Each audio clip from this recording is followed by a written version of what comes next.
الوهلة الأولى قد نظن أن هذه الخردة لا قيمة لها، ولكن ليس من الضروري أن يكون هذا الاختراع المتميز يشمل آلات كبيرة وماكينات، فهناك اختراعات بحجم إصبع اليد قد تكون مثيرة للجدل أكثر. كل قطعة لحالها صغيرة بتقصيها بتلونيها وبتركبيها مثل بملقط شعر يعني. بلشت مثلا بالمصغرات، هي بيقولوا لها ديوراما أو مينيتور.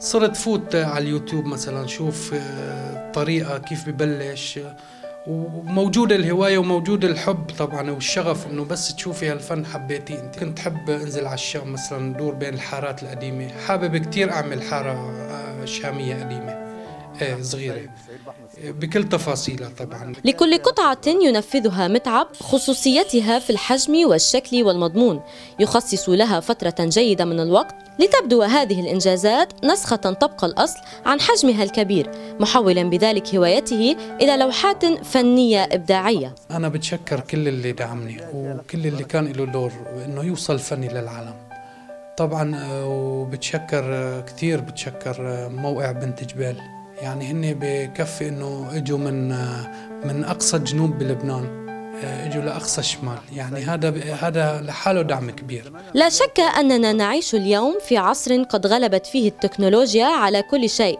لذلك يرى متعب نفسه محترفا لدرجة كبيرة، كون تميزه لا ينبع فقط من قدرته على صنع هذه المصغرات، وإنما في ابتكاره لأفكارها ليجعل من أحلامه الكبيرة آية فنية صغيرة.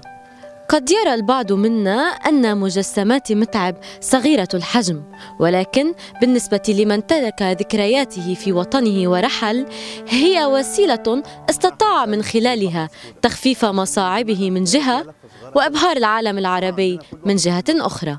ليال حلال، هادي العسل، بنت جبال.org.